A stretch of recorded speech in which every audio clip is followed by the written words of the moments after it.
dando vuelta por este puente Genil y ahora estamos exactamente en la casa de Miguel Jiménez, en esta tercera planta que se llama la Sala de los Pájaros y que tenemos un invitado especial que se llama Juan Ortega Chacón, amigo, profesor, polifacético y amante de Puente Genil. Bueno, pues, querido don Juan, buenas tardes. Buenas tardes. Puente Genil es punto y aparte, ¿no? O puente y aparte. Sí, sí. Yo me atrevería a decir que desde una singularidad histórica. Yo no podré nunca ocultar que he sido docente y además de historia, ¿no? Siempre dice que se nos resbala. Ya no sé, para muchos de nuestros telespectadores, pues a lo mejor puede ser una sorpresa. Esto no es un pueblo, son dos pueblos. No sé si alguno habrá incidido, pero el pontón de Don Gonzalo, que después ya a partir de finales del 17 o del 18 empezó a denominarse La Puente y el lugar de Miragení. Y entonces eran dos espacios que hoy para nosotros puede resultar tanto más obtuso incluso el tema, pero que no tenía nada que ver. Uno pertenecía al marquesado de Priego, Marqués de Priego, y el otro al marquesado de Estepa. Entonces, y caballero de Santiago, ¿eh? Ese es un matiz que es interesante, y subsisten como tales marquesados y después ya en el ducado de Medinaceli. Orígenes de Puente Genil. Sí. Hombre, se pueden especular muchas cosas. Yo siempre he dicho que hay lo que son hipótesis y otras que son conjeturas, que están más al aire por consiguiente, ¿no? El origen es en la época de la Reconquista y desde luego el punto básico y estratégico es el pontón. Es decir, la ruptura que se hace en el río, pues en un momento determinado, en la Reconquista, es cuando empieza esta parte a tener entidad. Recuerdo así por encima que Córdoba se conquista en 1236, Sevilla en 1248, ¿no? Yo siempre a mis alumnos les decía que iban como casi en progresión de 12, la batalla de las Navas de Tolosa. Bueno, ahí hay después un abismo hasta la toma de Granada, que son casi 250 años, ¿no? Y de hecho, además, los primeros movimientos de la Reconquista se realizan desde aquí. La batalla de Lucena fue clave en 1483. Claro, ese abismo de tiempo indiscutiblemente queda de alguna manera marcado. ¿Qué hacían? Pues el territorio que se ocupaba por encima de algunas otras interpretaciones era asegurárselo. Y entonces, pues Gonzalo Yáñez Dominar manda, dice la tradición, a 12 familias, aunque el número 12 ya sabe que es crístico y esotérico en muchas ocasiones, pues son las que fundan. ¿En dónde? Pues en la zona pegada al puente y en torno a la Huerta del Soto, que eran la parte más interesante. Y claro, a la luz de ese pontón, con un paso, con un derecho de pontaco, con todo que ha llegado, que yo llegué a conocer, incluso porque había aquellas casillas de arbitrio, una arcabala y tal, ¿no? Pues eso toma entidad. ¿Qué se hace? Pues pasar de un lugar a otro, mesones y lugares que se van articulando. Es curiosísimo, y a mí siempre me ha llamado la atención, que en el escudo de Puente Genil creo que hay una explicación gráfica, y yo que además soy muy latinista y muy... el lema, quizás alguno lo haya dicho, es quo natura seponet sociabilitas copula. Es decir, lo que la naturaleza rompe por el cauce del río, ¿no? Que va, la sociabilidad. La une. Es decir, el espíritu humano constructivo lo une. Ese es el lema de Puente Genil y que está bien presente, teniendo en cuenta que los dos municipios se unen en una fecha relativamente tardía. Se intentó antes, pero hasta 1834 no fue este solo, como se ha dicho, en la regencia de María Cristina, fue un decreto de ayuntamiento y provincia, fue bastante contestado, y se hicieron algunas cosas totalmente arbitrarias. Y entonces cuando ya definitivamente el pontón o la puente de Don Gonzalo, que es como últimamente aparecía, con Miragení, constituye el municipio de Puente Genil. Miragení tuvo ayuntamiento, pero quiero decir y sé que además porque Puente Genil siempre ha sido considerado el pueblo más sevillano de la provincia de Córdoba.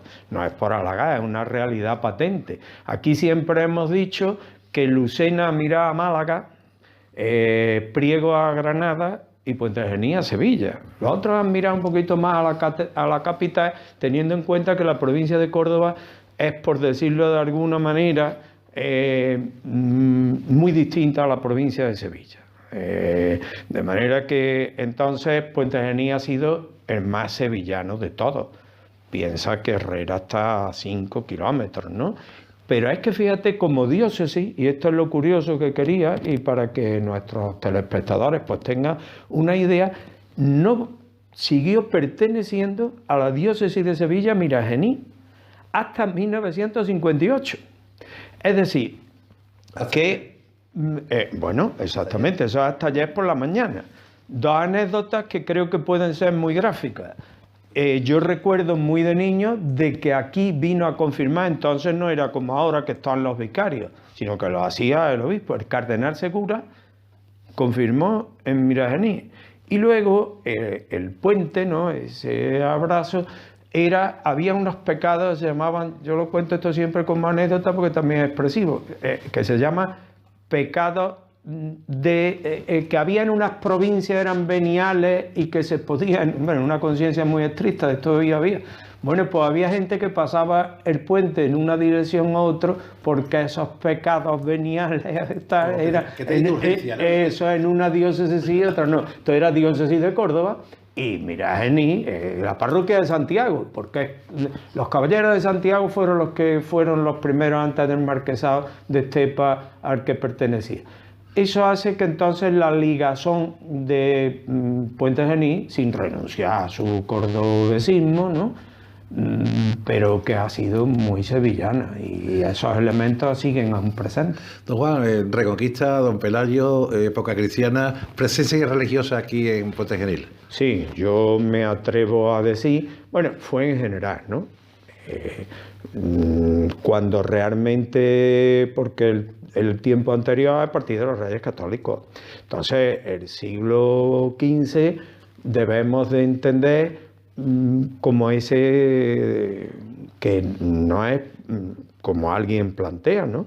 Es que era la unidad religiosa planteaba la propia unidad política y la única y esa se realiza y tuvo aquí mucha importancia. Es decir, que yo creo que el municipio, si tomamos los orígenes 1270, 60 y tantos donde ya aparecen, pero cuando realmente aquí acampa Fernando el Católico, y bueno, pues claro, es ya un hecho importante, y ya te he dicho antes que la acometida en la batalla de Lucena, que fue donde fue hecho preso Boabdil, al chico del reino nazarita, ya se cita que aparecen voluntarios, reclutaron en toda esta zona, se hizo una leva, que es como se llamaba eso, y ya combaten en la batalla de Lucena. ¿Cuántas iglesias hay aquí en Puente Genil? Iglesias mucho. En la estructura actual son 5 parroquias. Son 5 parroquias. En principio era una sola, que la tenemos muy cerquita, estoy viendo la torre, con toda la evocación y los sentimientos que puede, que está todavía coronado por el escudo de los Fernández Aguilar y todo esto. Y era la única. Pero a partir de 1956... pues se distribuyen 5 parroquias. Porque claro, nos encontramos que Puente Genil tiene un crecimiento demográfico espectacular, sobre todo en el último tramo del siglo XIX.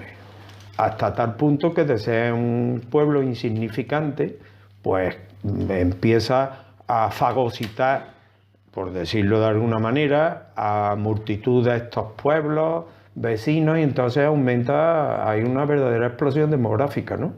que se concita ya en torno, ya a comienzos del siglo XX, pero se dispara en torno a 1950, después incluso de la Guerra Civil. La fiesta religiosa empieza con la Cuaresma, importante en Puente Genil, y después la tradición de la Semana Santa, con su vocación de nazareno, y por último los rostrillos como parte singular, diferenciadora de cualquier Semana Santa de Andalucía. Sí, yo, si me lo permite, quería, porque creo que primero que Puente Genil, precisamente por su situación fronteriza, y esto es común, tiene esa gran virtud que es el hecho de que ha sido capaz de absorber y al mismo tiempo de cernir o o sea, que ha llegado a una cosa y le ha dado su sello propio. Eso es propio de una escultura, no solo fronteriza, sino en cierta manera selecta. Mira, yo creo que es indispensable decir que la Semana Santa de Puente Genil, con todos sus prolegones, si es que alguna vez se para durante todo el año, que no paramos, pero tiene unas características antropológicas que, si me lo permite, y de una manera muy esquemática, porque si no es ininteligible, ¿no? Aquí, aparte de la hermandad y cofradías, hay 23 cofradías, 34 pasos en Semana Santa, desde el Viernes de Dolores, ¿no?, hasta el Domingo de Resurrección. Pero esas presentan similitudes más o menos, es decir, que son canónicas, están dentro totalmente de la estructura de la Iglesia, ¿no? Es decir, que ahí no está la originalidad. Pasos muy buenas, imágenes muy valiosas, aunque muchas se perdieron desgraciadamente en la Guerra Civil, pero la verdadera originalidad está en las corporaciones. Entonces, ¿por qué nacen las corporaciones? ¿Qué son las corporaciones? Y por qué no se entremezcle todo, ¿qué diferencia hay entre las figuras bíblicas, las corporaciones y los cuarteles? Te lo digo también telegráficamente. Vamos a ver, lo primero, el hecho de la corporación es un hecho social de una sociedad muy avanzada, porque Puente Genil ha sido siempre una sociedad muy progresista, bastante liberal en todas sus formas y bastante avanzada, hasta tal punto de muchas cosas que ahora no vienen. Aquí hubo dos obispos en Córdoba, Trevilla y Cebrián, de los denominados ilustrados, que dieron unos decretos que resultaron catastróficos y terribles para la Semana Santa de toda la provincia. Además fueron sinodales algunos y que resultaron auténticamente nefastos.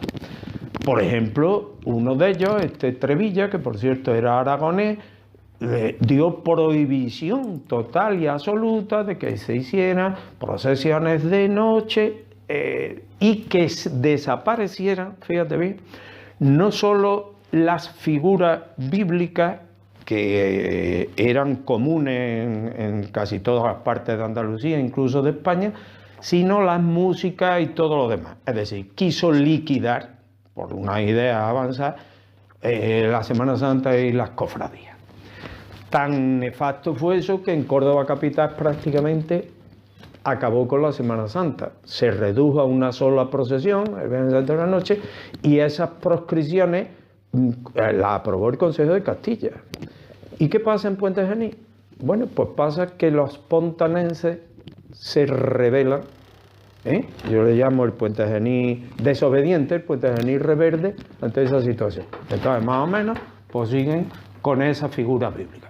¿Qué entendemos por figura bíblica?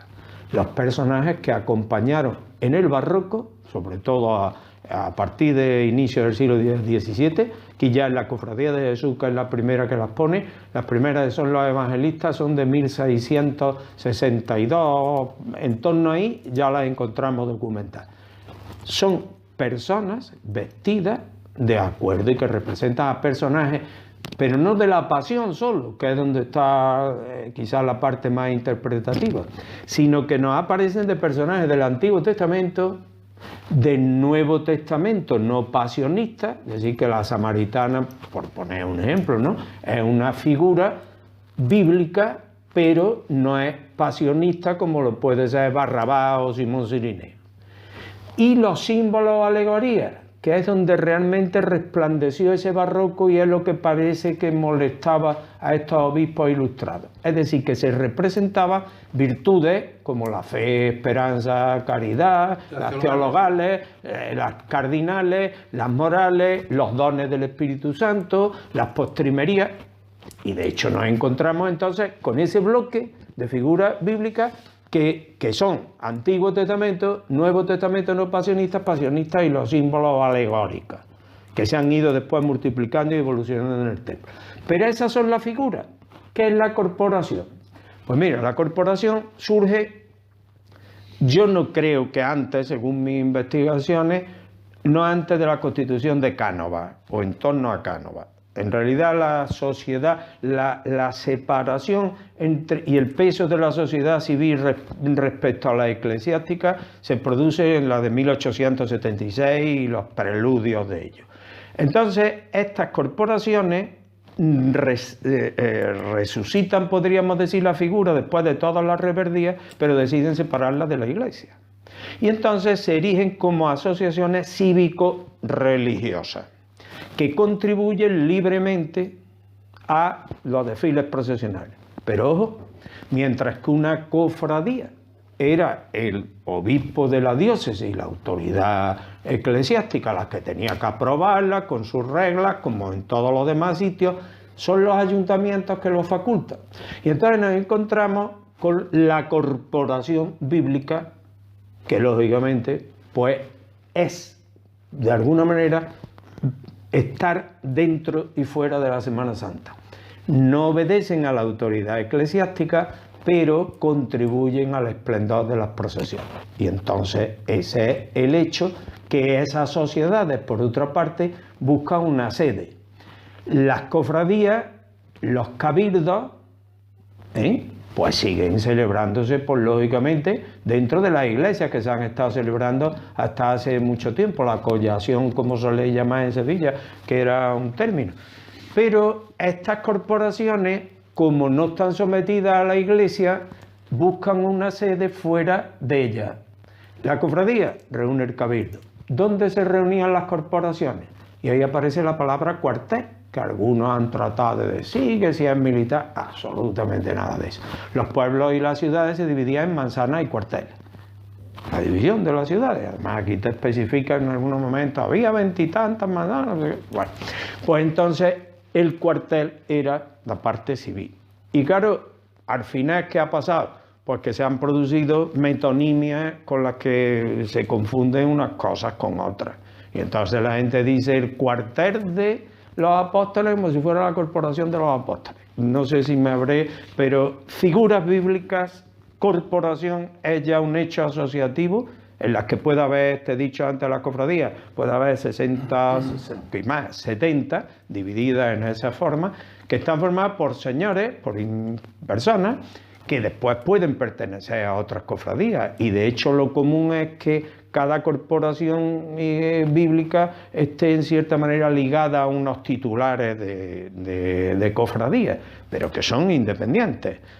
Son N socios, lo digo socios entre comillas, se llaman hermanos, que pagan unas cuotas y tienen unas casas que no sé si tendrá ocasión de verlas, que va desde la del Imperio Romano, que es la más numerosa, y que el número N que lo forma, pues puede andar en una media de 30, 40 personas. Vamos a hablar un poco de la iconografía, o de la imaginería, sí, de Puente Genil. ¿De qué época corresponde la más antigua y a qué obra o a qué manos pertenece de escultor o imaginero? Sí. Bueno, están esparcidas, antes te he dicho, en las 5 parroquias y en unas ermitas. Ten presente que era esta parte de abajo el casco histórico, ¿no? Que lo demás esto era intramuro y aquello era extramuro a partir del santuario de la patrona que hemos pasado. Bueno, el hecho de la Semana Santa y de la imaginería está tan asociado a Puente Genil que yo me atreví a decir en el pregón de Semana Santa que pronuncié en 1994 que Puente Genil era una Semana Santa con un pueblo alrededor. Es decir, que el hecho es muy sustancial. Más descriptiva de una Semana Santa con un pueblo alrededor. Como Quevedo era su nombre a una nariz pegado. Efectivamente. Entonces, claro, pues eso actúa de manera centrípeta en todas las formas de la población. Mira, aquí la primera que aparece extramuros ya, pero que está en 1500 ya 58, principios del 16, era de la Veracruz como todo. O sea que el proceso de aquí de Puente Genil es similar en cofradía a lo común que encontramos. Primero fueron Veracruz, después nos encontramos normalmente las de Soledad, Dulce Nombre, Santo Entierro, que formaron un bloque, y las del Nazareno son las últimas, aunque después alcanzarían más. Y aquí tenemos además un hecho muy importante, que es la primitiva de la Caridad. Aquí muy cerca estaba la Iglesia de la Caridad, Hospital de los Santos Reyes, que es como se denominaba, y ahí es donde después se asentó la Colla de la Humildad. Ahí hay una historia muy bonita. Tú me has preguntado por imágenes y te tengo que decir, porque además yo hice la investigación en el convento de San José, que la Madre Sor Gregoria Francisca, que tiene dedicada allí cerca de la avenida Reina Mercedes, yo que conozco bastante bien Sevilla, tiene una calle. Esta fue una carmelita con el título de venerable por la iglesia, que vino a un convento carmelita que había aquí. Y entonces se trajo al Señor de la Humildad, que es una de las obras más importantes. La hemos estudiado de mucho y desde luego es del círculo de Pedro Roldán. Yo hasta rompí la clausura, esto casi no se puede por una monja, bueno, con mi mujer, pero quería la investigación, porque además parece ser que las regalaban unos ese homos ahí allí. Te hablo del convento de San José, de las Teresas, a la que está junto al del Moro allí, ¿no? En la de esta. Y bueno, pues entonces parece ser que dijo, oye, que me voy a la puente de Don Gonzalo. Esto está reflejado además por un historiador notable, como es Diego Torres de Villarroel, y que la imagen le dijo, llévame contigo. En sus carretas, y está descrito el itinerario, y la trajo aquí a Puente Genil. Cuando las carmelitas se fueron, pues entonces constituyó la Cofradía de la Humildad. Esa es una imagen extraordinaria. Y en la iglesia del convento, que es patrimonio andaluz, hay una imagen excepcional, que es la titular primitiva de la Asunción, que hoy todos los tratadistas no es que la atribuyen, sino que la consideran de Antón María Mariagliano, es decir, uno de los más de todos los tiempos, que entró vía Cádiz. Está demostrado que se hacían las imágenes en Italia, pero después fueron distribuidas. Y esa, que Hernández Díaz incluso la atribuyó a la Roldana, y durante mucho tiempo, del círculo de Roldán sí el Señor de la Humildad, que está en la misma iglesia, pero esta Virgen que es un portento, ¿no? Después tenemos el de la Escuela Granadina, Jesús Nazareno, de 1622. Ahí hay una discusión, pero del círculo de Pablo de Rojas. Se apunta a un seguidor que tuvo ahí.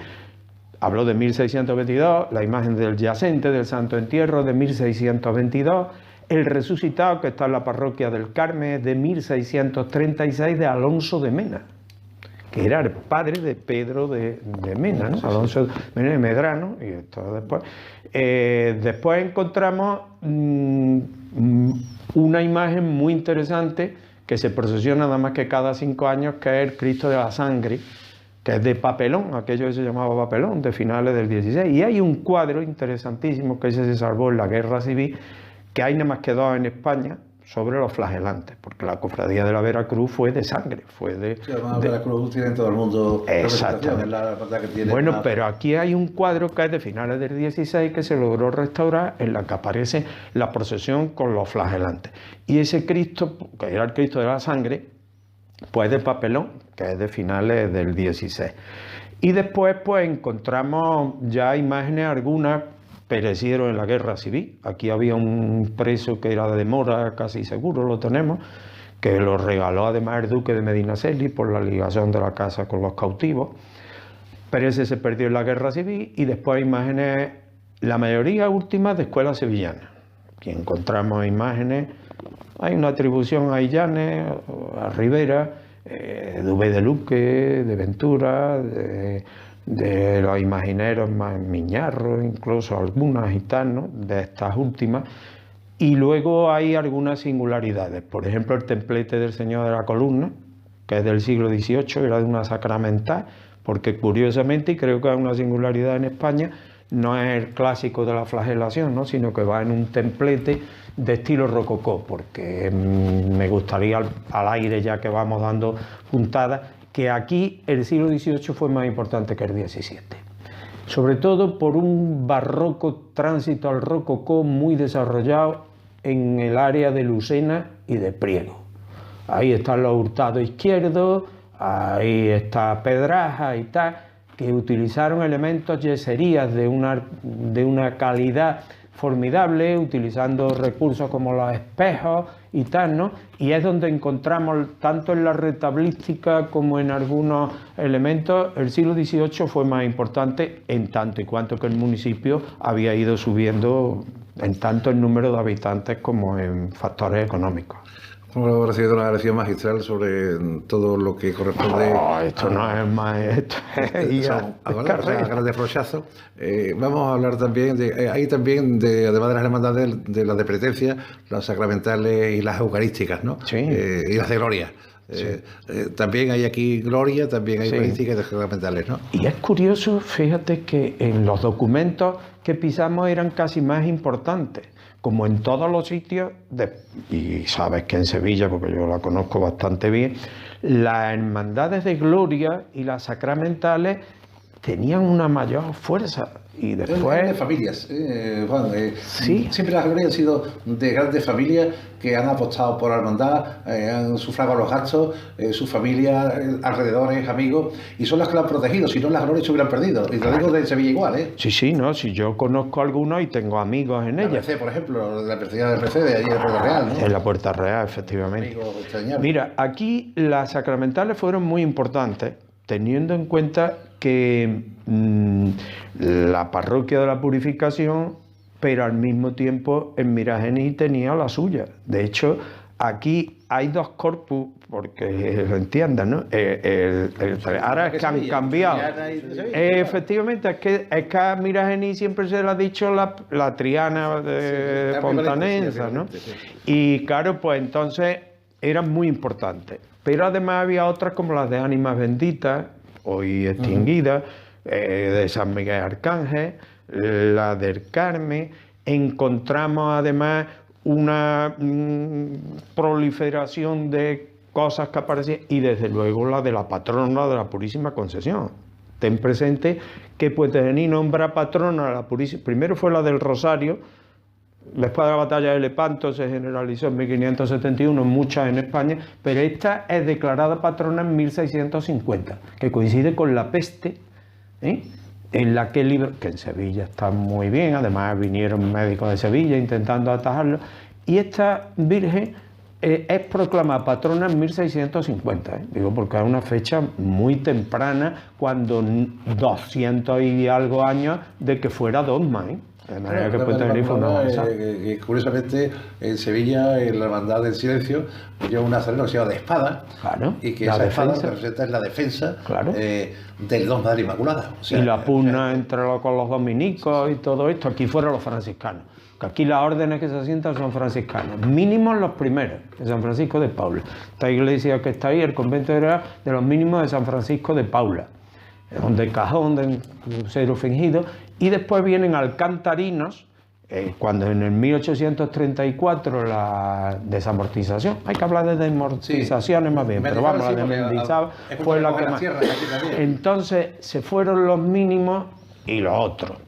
Pero después vuelven, fíjate tú, porque ¿sabes? Compraron la tal, y vuelven ya la orden franciscana mayor, que es la que ha estado hasta última hora, al convento que había sido de los mínimos, que hoy es donde está un complejo museístico muy grande, muy bueno aquí. Perdón, Juan, tenemos que seguir dando pinceladas, pero vamos a ir un poquito... Venga, vamos... Vendremos otro día con mucho más tiempo, porque es tan rico todo el patrimonio, me refiero, humanístico que tiene antropológico, este pueblo, que tenemos que hablar y charlar un rato con ellos, casi monográficamente, para 2 o 3 programas.